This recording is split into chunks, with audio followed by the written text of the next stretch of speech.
Hello everyone, welcome to From Nowhere to Nothing, Ontological Oxymorons. I'm your host, Joel Bouchard, a doctoral student in psychology, and with me today is Mr. Norman Gayford, a professor of English and philosophy. If there's a topic you'd like us to cover on the show, feel free to email us at fromnowheretonothingpodcast@gmail.com or contact us on our Facebook page. We did a short series looking at existential philosophers some time back, but we have yet to examine the philosophical tradition whose beliefs present fuel for the fires of existential dread. Don't let my dramatic monologue scare you, though. Confronting the existential absurd can be daunting, but to not do so is to take certain aspects of reality at face value. And although arguing from presuppositions is a necessary part of many philosophies, how much we decide to question versus how much we take for granted determines how much of our due diligence we've done as philosophers in our quest to discover truth. Today, we're discussing nihilism. Yeah, that wasn't too scary. The fires of existential dread, that wasn't too much? No, it wasn't too much. Although I was thinking in the background, maybe we should have, but we would have necessarily needed to pay him Hans Zimmer's version of the Joker tune in the second Batman trilogy. Yeah. You know. So yeah, nihilism. This is going to be part number 1 in a 3-part series that we're doing. That is, I'm guessing if we didn't tell the listeners it was a series, they probably wouldn't pick up on it because, you know, we started out looking at a very broad topic of traditionalism. And then as we sort of were thinking, man, you know, that's, even for our taste, that's too broad to fit into one episode. Yes. We started sort of picking it apart. And then as we picked it apart, rather than looking at traditionalism 3 different ways, we said, well, these are actually sort of 3 distinct concepts almost. So, and it all kind of starts with nihilism in one way. Which means starting with nothing, which is, so we're going from nowhere to nothing. Yep. Yet again. Yes, true to form. So what is nihilism? It's many things, as one would expect any ism to, as it gets interpreted by people across time, but it's relatively new. People will laugh because it's early 1800s when it first started showing up, but that's relatively new. And we're not going way back anywhere with this. And it appears as a word in Ivan Turgenev's novels and in a number of Russian literary critics and social critics, particularly Dmitry Pizarov. Really, that's where the coinage of the word comes in. And so, you know, we'll start with, rather than the definition, we'll start with something that's going to sound like a Marvel movie with the Hulk, right?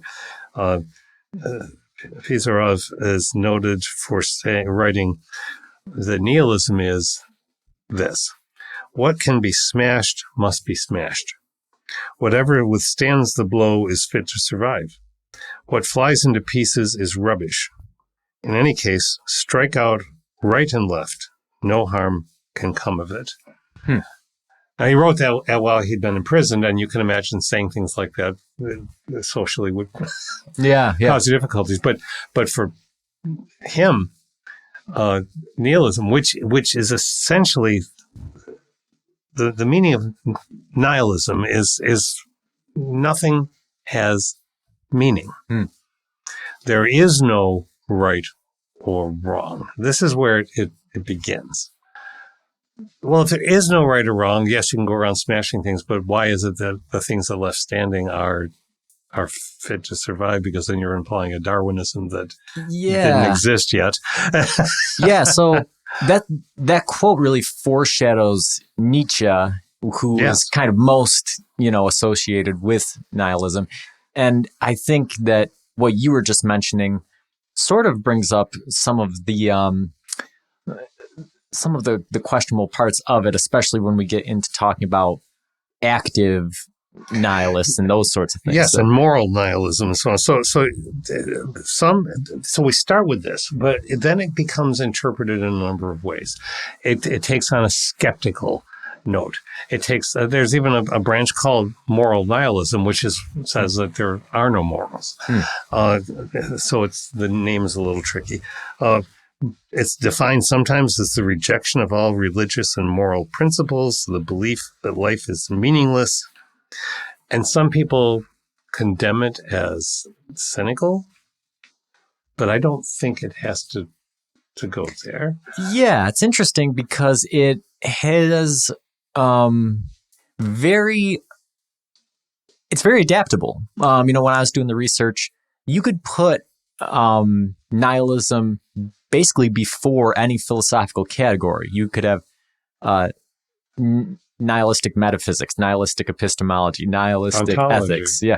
So it doesn't necessarily have to be an overarching philosophy so much as you can look at aspects, philosophical categories, and be nihilistic about a specific one without necessarily being nihilistic about others. This is interesting you say this, because when it is paired with materialism, that's when we move away from the original concept, more or less, which says there's nothing in the world that has a real existence. Yeah. All right. But materialism says the only thing in the world is material.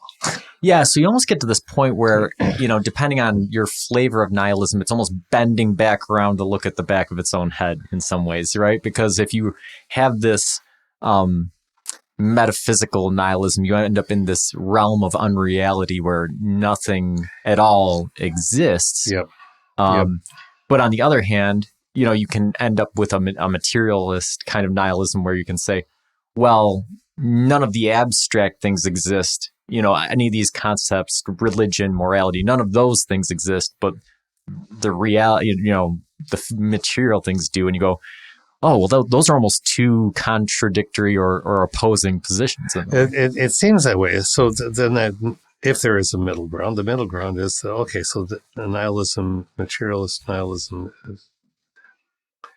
wants to dismantle social order. It questions the idea of social order. It questions the idea of authority. In some ways, we are finding ourselves in an increasingly nihilistic culture. Yeah. Right now, we're being led into it by people who would absolutely say that they had nothing. No, we're not that.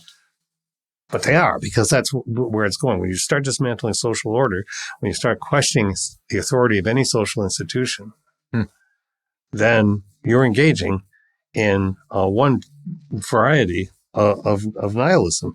And I'm not indicting anybody for that, but you should come clean and say, this is what we're trying to do. Yeah, and that's a good foreshadowing of the next couple of episodes that we'll do after this one, where, you start to look at what nihilism is and how it sort of diffuses into politics, and how, lots of modern and postmodern conceptions are associated with nihilism, such as extreme abstract art or these sorts of things. But at the same time, you can look at fascism or some of these other things that appear to be based very heavily on order and on belief in a certain thing, but actually what is explicitly being stated versus what is implicitly being practiced in many ways is nihilistic. It's nihilistic.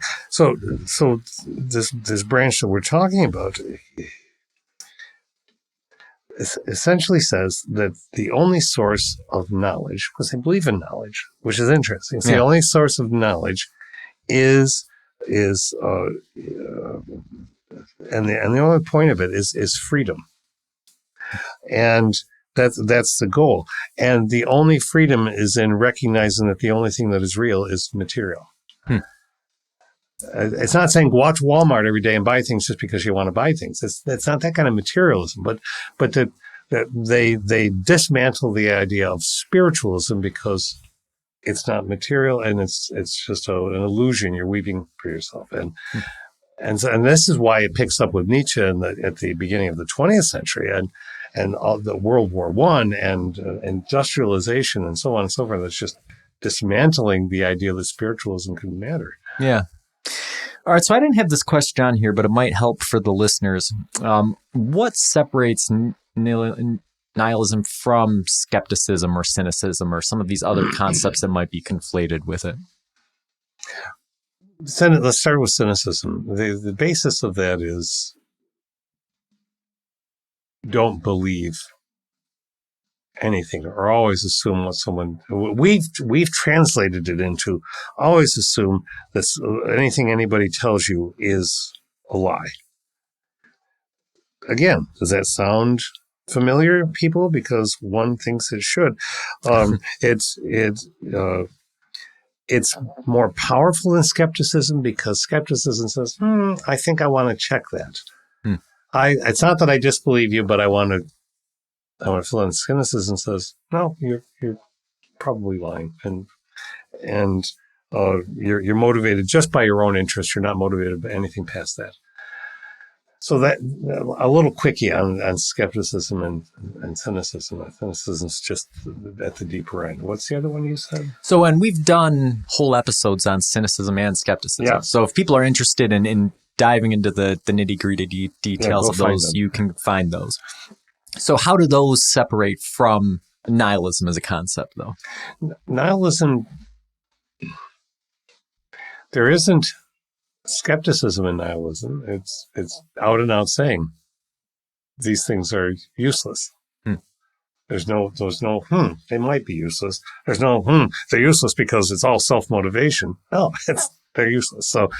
So, or authority, so-called, or a social order, which pretty much makes for a lack of equalization because only freedom lets people rise to whatever they are. This is what Nietzsche was going after. That ultimate freedom meant that those who are more powerful should rise. That's at least that's how it gets interpreted. Well, it's terribly simplistic, but that's a start. So, but it also leads to two other responses, and one is existentialism, and one is absurdism. So if you start with the premise that there is no meaning in the current social order, there is no authority, but you're also saying, yet knowledge of the material world, rationalism, will take you where you need to go, which sounds like it's a little conflicting in there, but that's where branches of nihilism go.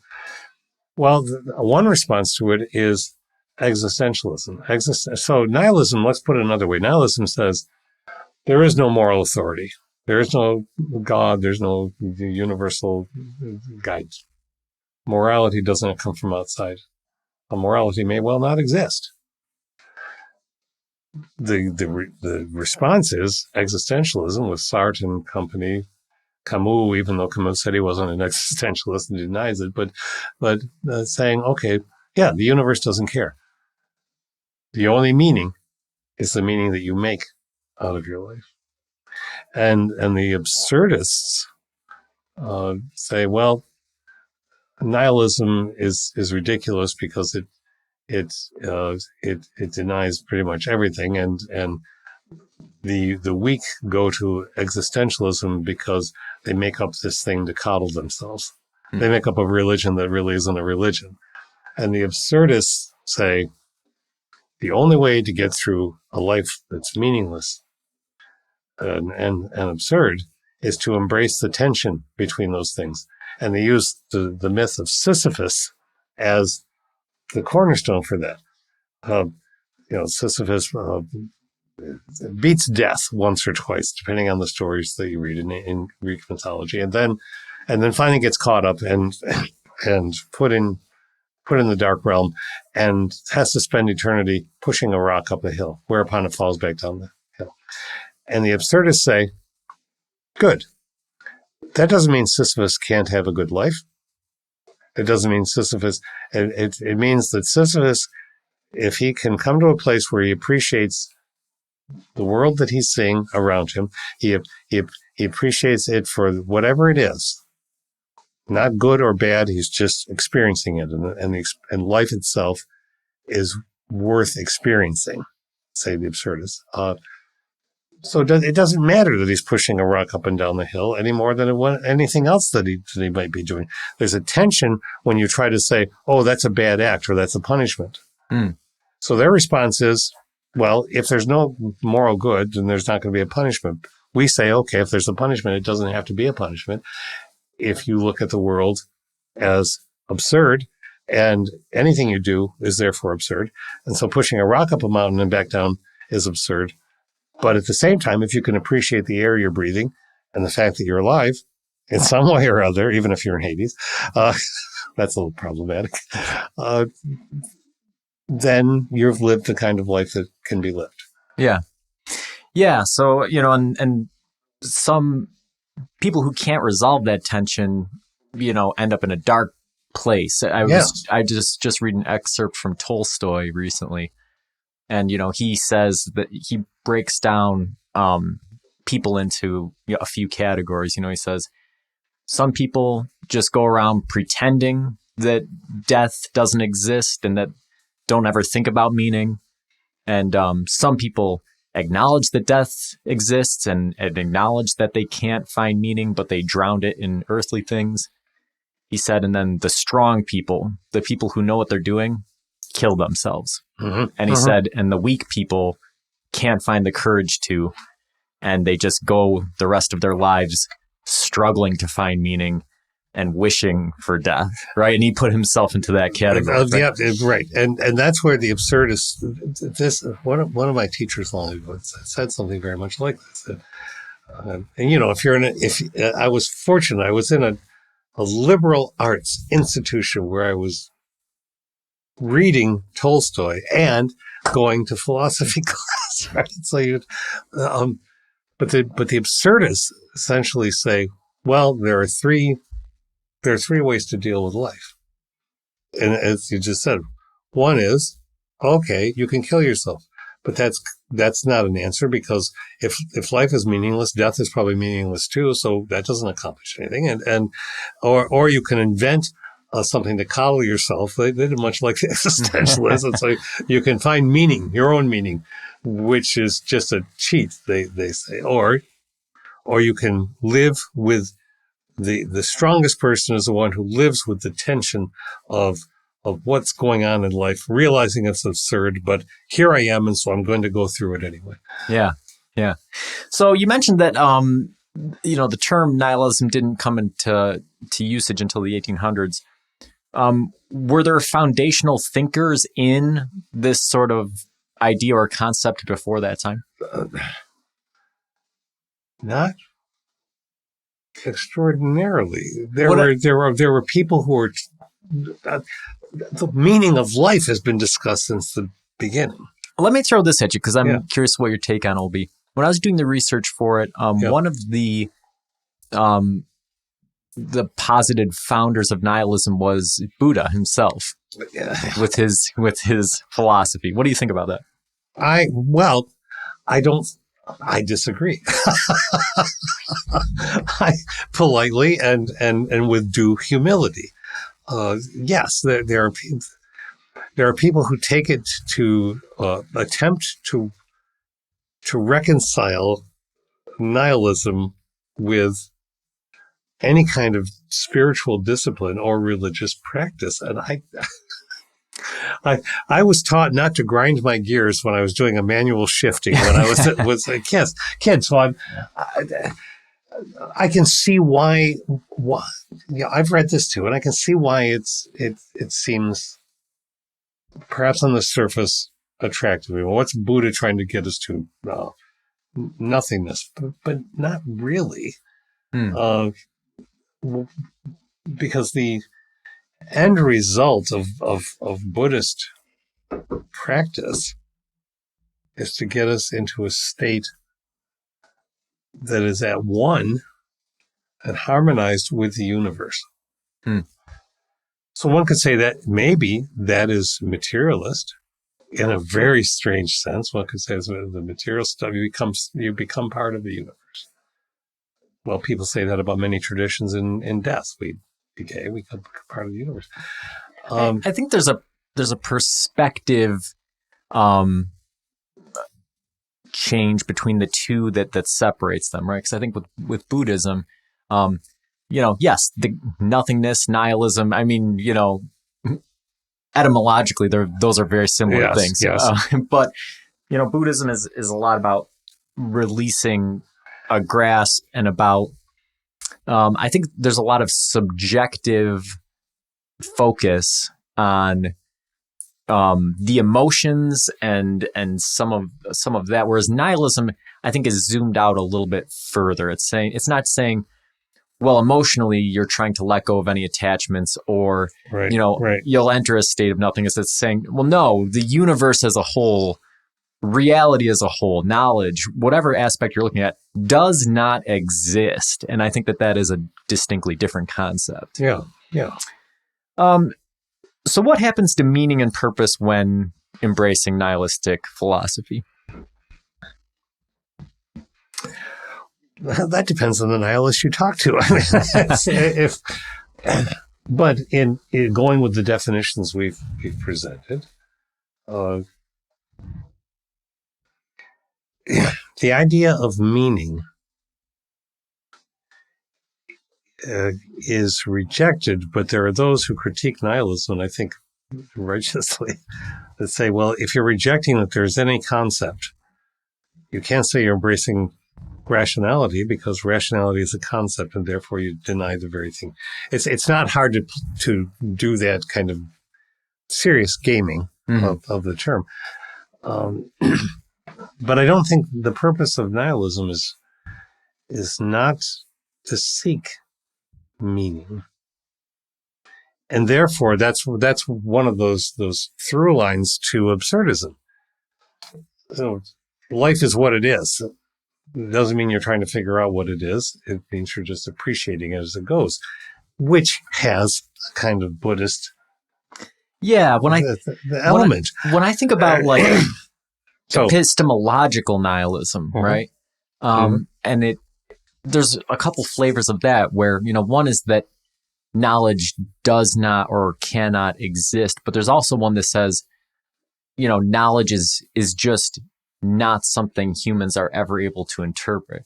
And in that way, it makes the entire universe almost seem like this Lovecraftian monster, right? And I think that sort of captures nihilism to me, is like all the different flavors, whichever you're looking at, epistemological or metaphysical or ontological.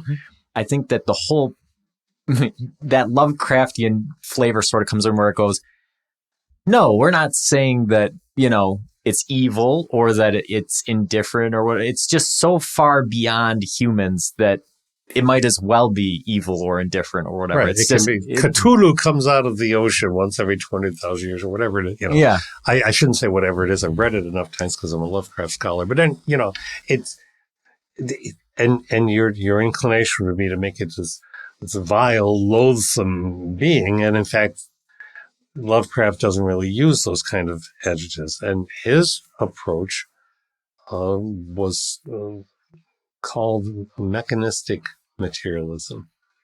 Mechanistic in that the universe doesn't have a meaning. Materialist is, there's not a spirituality going on. Whoa, but the universe can get you. But it's not getting you out of it. It doesn't care. It's just going to smash you. So the universe is practicing a kind of nihilism, which smash what you can smash. If it's not smashable, then maybe it has use. Yeah. So what happens to morality under a nihilistic paradigm? Well, I think the better question to ask, right, is does morality need a higher power, something that provides a source or a foundation of meaning? And does nihilism exclude that by its very existence? Nihilism excludes the exterior source of supernatural or supranatural, deistic, or anything else power, and therefore says morality is done. And when Nietzsche had a character looking for God, couldn't find God, and finally declares the famous God is dead, and we have killed him. We are the murderers' murderers. And you take all of it apart. It's very interesting, but in literature is where all of this really comes to fruition. But about the morality question, I don't believe that morality is. We've said this. We've talked about it before. It is not exclusively located in any religious tradition. No religious tradition, in my view, can claim that it has the right answer and everything else is wrong. And to do so is to excise too much of humanity to accept that. Or that you have to be bludgeoned into believing or led into believing or prayed to believe or whatever it happens to be. To assert that you have the morality and everybody else doesn't is to deny what we see in active practice every day in human beings. So I deny nihilism too, because I think we have whether one calls it moral in small terms or ethical in large terms, I think there's a component in us that says this should be done. This thing should be done, whether you call it conscious or anything else. And if we have that, see, nihilism wants to take apart the idea that there's any such thing as human nature. Well, and we've talked about human nature too from time to time. I don't think it's important to say that it's human nature. Whether we evolved this idea of, oh, I'm aware of myself and therefore there are things I should do or could do that might seem right. I think that, no, I don't think there's a moral component to nihilism. Yeah, I don't think it was Nietzsche. It might have been, though, but when I was researching for the show, there was one nihilistic philosopher that said, the undoing of Christianity wasn't the fact that in modern times we've abandoned it, but that we became too close to it, and that by becoming too close and being able to examine the precepts, we found that they were faulty, and it was the disillusion of the religion in some ways. Yeah. And so I think that gets at what you were saying initially about religious traditions trying to have a stranglehold on meaning, on purpose, on morality. And again, I think that foreshadows next week's discussion about fascism and political, sort of views as well. But it's this brings me back to what I've been talking about the past couple of weeks. The book that I was reading, Stephen Hawking's Final Theory, right? The Hertog book, and talking about, okay, well, if you're a nihilist and you want to say, well, there is no such thing as morality, and starting at a specific level like that, I think your chances of success are a little bit higher, where people might go, well, how do you prove that there is a good and a bad, that sort of thing? And then if you go back, but if you start moving to more general things, you say, well, there's no such thing as human nature. And you go, well, it seems like there's a pretty good argument that there is, but, we'll grant that. But, even at the base value, human nature by extension is really part of cosmic nature, right? Which is kind of Hawking's last theory, where you go, all right, if you take a worm's eye view of the universe rather than using the anthropic principle to say, what are the chances things would be this specific? Instead, you go, well, no, this is the only way they could have turned out based upon how things progressed, right? So in this universe. Right. So our behavior is basically cosmic nature, right? Things have evolved throughout time to lead it to this point, and here we are, we're doing it. And a nihilist might go, well, yeah, but you know what? None of this exists, right? And you go, well, now we're into solipsism, right? We're into this sort of territory where you go, yeah, okay, I guess you can't prove or disprove anything. Where does that get you, right? What does that do? And that's what I was trying to capture in the intro, talking about presuppositions, right? Is this, in most forms of philosophy or thinking, even in science, right? What we think of as empiricism, at a hypothesis stage, you have to have some presuppositions about what it is you're looking at in order to even formulate a question, and in order to even think about studying something. And I think that nihilism can sort of, if you get defeated at the specific stages and you keep going more and more general, it's almost the anti-anthropic principle, right? You get to this point where you go, oh, well, I'm just going to state an untestable, unprovable thing that, nobody can say is wrong by saying, well, nothing exists at all, right? And you go, that might be the case. It might be the case. I can't prove that anything exists technically, but it's unhelpful. It's uninteresting. It's unuseful. So, why don't we start with a position where we can actually have a discussion about what's going on? Well, the presupposition of use is built into that earliest literary / philosophical statement about the smashing of things. I mean, it's interesting because they weren't talking about smashing things down to atoms, down to particles, but we smash things down to a size that we can't smash it down to anymore, like particles. Or I guess we can dismantle some particles. But what does that lead us? What does that leave us with? What are we looking for? Well, we're trying to figure out how it works. Okay. If we can figure out how the universe works, why do we want to know that? Is there a moral purpose for knowing that? Not necessarily. Is science therefore nihilistic? I wouldn't argue that. But I think that you can find strands of it. But I think people who try to, it's like you just said, so what do you end up with? The Batman film thing again, with Heath Ledger doing the Joker. The script has him say at some point, I don't know what I'm doing. I'm just a dog chasing a wheel, right? Trying to present himself as an agent of chaos, a kind of nihilistic being.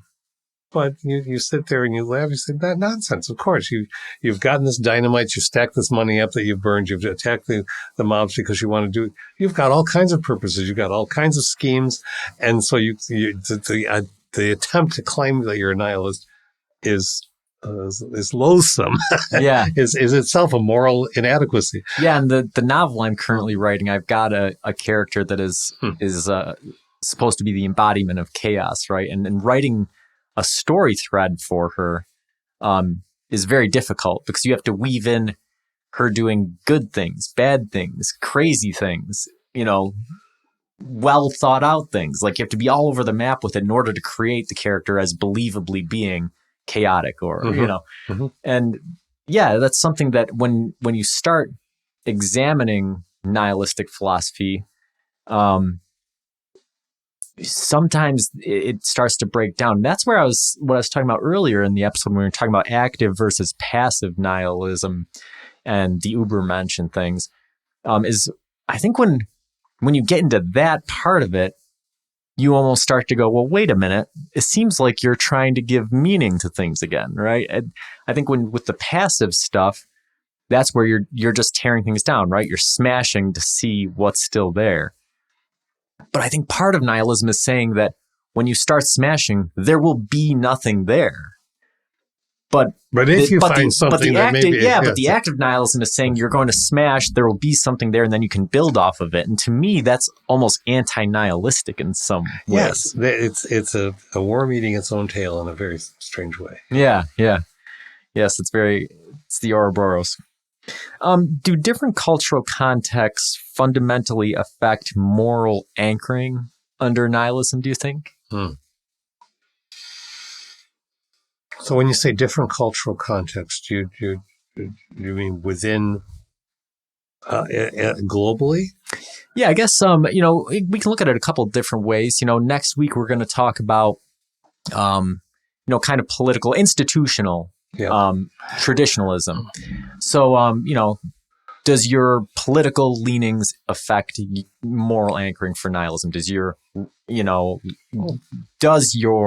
geographical location or the history of your place, or do any of these things that we sort of amalgamate into the concept of culture do you think that they affect moral anchoring and how nihilism is thought about? I think they certainly can. The first part of the question, the second part of how nihilism is thought about, I think that there's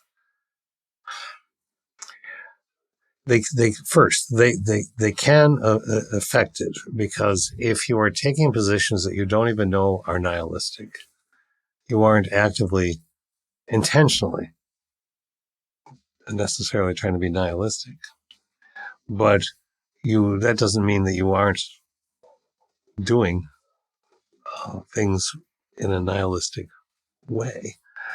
And so, yes, it would affect your morality if you dehumanize a group of people, and then even further, you just want them not to be there. You're essentially trying to smash. Going back to that, I think it's an important word. You're trying to smash those people out of existence. And if you're doing that and you don't even understand what nihilism means, you've done yourself a disservice. If you're doing that and you're pretending you don't know what it means, but you're really doing it for those purposes, then you are doing it with a moral, which is to say an immoral intent. So what? Well, if you claim that you're not nihilist, you're just trying to save the culture. If you understand what nihilism means, you're saying, well, what I'm doing is just breaking things. Everything that I don't want around, I want to smash. I also want to smash authority, because I don't want to believe things that people are saying unless I believe them. And I will smash authority down to the simplest possible components, which is conspiratorial thinking. We don't know who they are. Just the word they becomes the authority or the enemy. That's so dangerous. That kind of pronoun universalization. Yeah. And we know it happens. We know it happens. And so that's a nihilistic effect, a result, whether or not it was intended that way. Yeah, I think that. But there's not a defensible moral intent in it. Yeah, I think somebody's conception of nihilism and maybe even their implementation of nihilistic philosophy is going to be heavily influenced by cultural factors. Just thinking about, religion, for instance, like I mentioned earlier, some scholars like to say that Buddha was the first nihilist, right? Yes, yeah. So somebody who comes from an area that has a Buddhist tradition, right? If they're brought up that way, versus somebody who is brought up in a theistic tradition, even if they both even if they both abandon their religion, right, and decide to become nihilist, I think that those initial encounters with religion, those initial teachings, all those things that get integrated into their prior learning and their early impressionable years, I think that's going to carry over into how they think, because I don't think that this position of believing in the meaninglessness or purposelessness of anything really exists, right? Because the more that we talk about it, the more we find that the nihilist is really in some ways trying to preserve meaning, but they're just trying to change what it means versus traditionally what is meant. Who's the source? What's the source of meaning? Yeah, yeah. So the existentialists say the source of meaning, if there is any, with that qualification, if there is any, is the meaning that we make. Nietzsche, it's nihilism. He's essentially saying there's no order, there's no structure that's objective to the world, except what we give it. But that's not objective unless you've broken everything else, and what survives, well, that's it. Then you've got an apocalyptic landscape. It still doesn't cohere. Because because you end up with evidence to the contrary, right? Where, again, and this is sort of an embodiment of Hawking's theory, right? Where he says, okay, the anthropic principle is saying, look at the order that you see, and what are the chances that order's there? Very small. But the opposite position is that what you actually see is complete chaos, but we just say that it's order because it's our order, you know? Mm-hmm. So that's one way of looking at it. But nihilism is going beyond that and saying, okay, well, there is no order. And to that, you have sort of Cartesian philosophy, right? Saying, but I'm thinking, right? Well, you know? Right. They say there's no objective order. That is an order that has been established from outside. Right. And yet, we find not an order we necessarily like, and an order that seems to be stymieing us, and an order that has not entirely been described yet. If we talk about physics, which we go back to a lot, nonetheless, there's things can be predicted there are some predictive elements to physics, right? As an example. So that's order. Now, if that's misleading, is it misleading because everybody's getting it wrong? I think, it's like you're saying, it just doesn't. Yeah, epistemological nihilism seems to fail because we see order all around us as a result of empirical study, right? We are sitting in a manufactured room. The gypsum minerals make up the walls. Yep. You know, cut timber makes up the floors. We've made order out of chaotic nature in order to be here. So in order to be here. Yeah, right. When you have ontological nihilism, right, I think that's where Descartes comes in and says, well, you and I are sitting here thinking, we're talking to each other, we're making sense of what we're saying, we have a subjective experience, metaphysical nihilism, that's the one where you just say, well, nothing exists at all. And you go, okay, well, there's no way of proving or disproving that. So the value of the theory, the parsimoniousness of what you're saying is non-existent. I like that word. So each one sort of has these things where you can look at it and you can say, well, unless you're willing to resort to a theory that is not parsimonious, or just lacks any predictive power, any falsifiability, it's really struggling as a concept in some ways. It is. I mean, it's back to Nietzsche. All values are baseless. I don't think he even meant that necessarily when you read, but all values are baseless. And reason is impotent. Well, if all values are baseless, I mean, if you're saying that there's no reason why you would say this is good and this is bad, even that is not saying there's no such thing as good and bad. It's just a relativistic thing among everyone else. But if good and bad don't exist, then there's just things that are done. Do those things that are done ultimately lead to some end result that is worse than it would have been otherwise? We can't know that, but we have this internal sense that something's wrong. But we have a kind of nihilism go on in culture. It's sort of a twisted, not pure, because I'm not sure pure exists. Holocaust deniers. Deniers that anything bad ever happened in history. Certainly nothing that we did. And in fact, there's great use in some of the things that happened. That's borderline nihilistic. And it's hypocritical. And it's not just self-deceptive, but it denies itself. Because there is no good. So, well, yeah, there's goodness. But the goodness is everywhere, and so there couldn't be a bad act because, after all, it led to good results. So this is misinterpreting consequentialism yeah. as some kind of random event. It just doesn't work.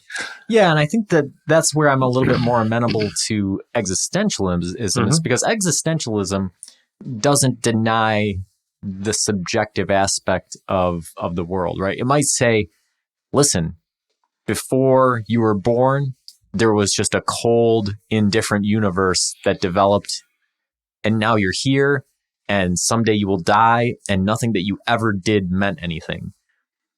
And that's a position where you can look at it and you can go, okay, I can understand that, and you can rationalize a reason for why that might be the case. But to just take it that next step further and say, oh, well, nope, actually, even your subjective experience doesn't exist, and your ability to know anything or feel anything or your personal idea of what is right and wrong, none of those things exist. To me, that's a bridge too far. It is a bridge too far, and it is exactly why I do like is a useless term. I find the existential response and the absurdist response, both of them, very interesting. The fact that one tries to prove it's better than the other is disinteresting to me, but because there is still the human element. Ultimately, the element is in life. Life, we experience it. Maybe it's just about experience being enough. There's some kind of zen in that. Yeah. But if you're going to try to remove even the value of experiencing life, I think for me that's a bridge too far too. Yeah, it brings me back to what we were talking about earlier, Sisyphus and Tolstoy, right?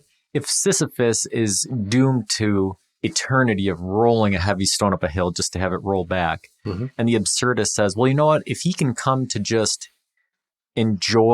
experience things because he knows that there's no inherent meaning in what he's doing, but he can enjoy the grass on the hill or the blue sky or, the pieces of garnet in the stone or whatever it is, he can enjoy it.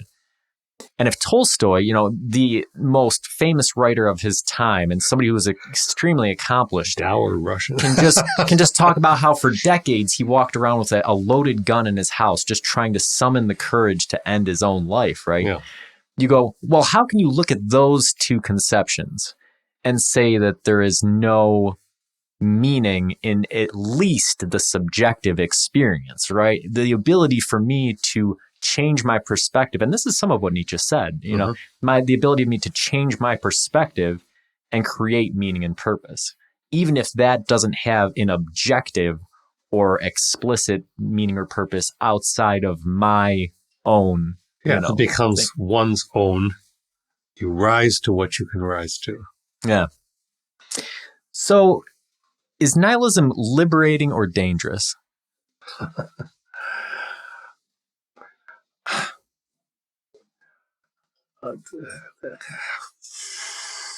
I don't know that I'm allowed to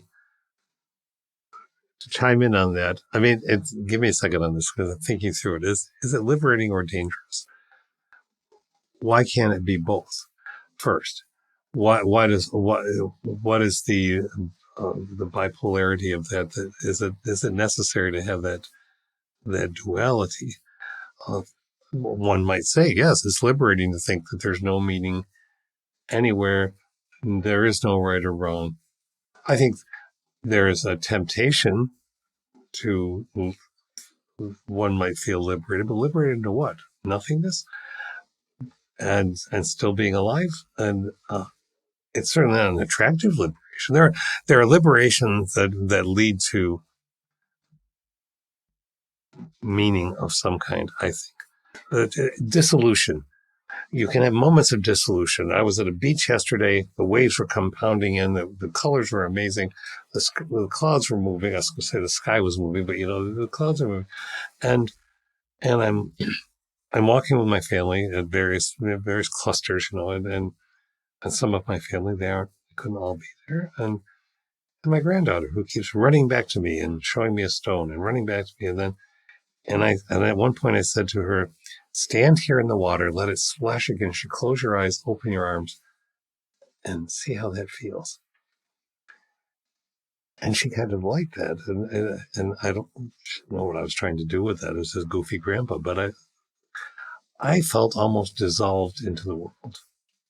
At the same time that I wouldn't have, I've had that moment now. It's in the block. All right. I can't go back and have that same moment. I can go back to that place and have other moments. To dissolve and not to experience. Now we're starting to talk Hamlet stuff. Yeah. To sleep and not to dream, or to dream. Yeah. I think that for me, as one person, one thinking person, one feeling person, there isn't the kind of liberation that I'm interested in. What was the second part? Is it liberating or dangerous? Is it dangerous? It can certainly be dangerous to think there's nothing that's good or evil if you then decide to go on and do things that other people would consider to be harmful. And let's move past the consider to be, because that's what leads to traditions and laws which change, and we'll talk about that later. If you feel liberated to do anything to anybody because you can, because there are no understood civilities, then that's dangerous. Yeah, it's funny. They've done some studies, and what they found is, hey, they'll find people who are atheists, right? And they'll say, okay, you're an atheist. Yeah, you don't believe in any religion. Do you believe in good and bad? No, those are things that people just made up. Yeah. And then they test them. They've done, tests to see how they actually act. And what they find is that these people fall into moral behavior when there's no rational reason to do so. If your self-proclaimed belief is that there is no God, there is no good and bad, what's to stop you from doing anything, right? But by and large, these people do not. As a matter of fact, they're more well-behaved than the people who do profess that they believe that there's a God, based off of scientific studies that have been done. So it brings me back to what we were talking about in a previous episode. I want to say it was David Chalmers. Might have been somebody else, though, who said, if you sit down at a keyboard and you just want to create a melody, it's almost impossible. You have to start with a melody in mind, and then you have to modify it, right? That's kind of the same thing with ideas of morality, right? If we just sit down and I were to say, you know what, I don't believe there's a God, and you know what, I'm nihilistic. I don't believe that there's really anything at all. I can do anything that I want, right? You're almost paralyzed. It's like that disillusion when you're standing in the ocean, right? Yeah. There's this moment where you feel free, and this moment where you almost dissolve into things. It is almost, it's almost Buddhist in a way where you feel one with the universe, right? You almost go, wow, like I'm just here. But you lose your sense of self when that happens. So like all of a sudden you go, well, if nothing matters and there's no purpose and there's no meaning, then there's no me, right? That's the essential conclusion that is drawn. There's no me, right? Mm-hmm. And so I think that the answer is that it's liberating and dangerous, right? Or it's liberating and can be dangerous. I think that it depends on how far you take it, where it takes you. And I think that those things are contingent on, your cultural background, your personal beliefs, what's happening in the moment. Mm-hmm. All of those things play into that. So, there's no, nihilism, it's as if we're all drops in the ocean, right? Some of us are at the crest of the wave and some of us are in the Marianas Trench. And so to say that there's nothing is going to affect different parts vastly differently. Exactly. I have a friend in college who swore that he was a nihilist. And as you just said, he was gruff, he was rough-edged, he was not somebody who was easy to get to know. But I never saw him do anything other than treat people well. So good for him if he's a nihilist. I don't think it changed his trajectory. Yeah. And if you were to ask him, well, why are you good to people when you don't have to be? Oh, we had those conversations. You can get anywhere. Well, this was fun. And I feel like this was actually, I was a little nervous about it because when you're talking about such a kind of amorphous topic, you go, we're not going to get anywhere. We're going from nowhere to nothing. Right. Right. But I feel like we did a pretty good job with the overview and covering little pieces of it. So and it'll lead us to things. Stay tuned for our next episode looking into some similar concepts. Until next time, keep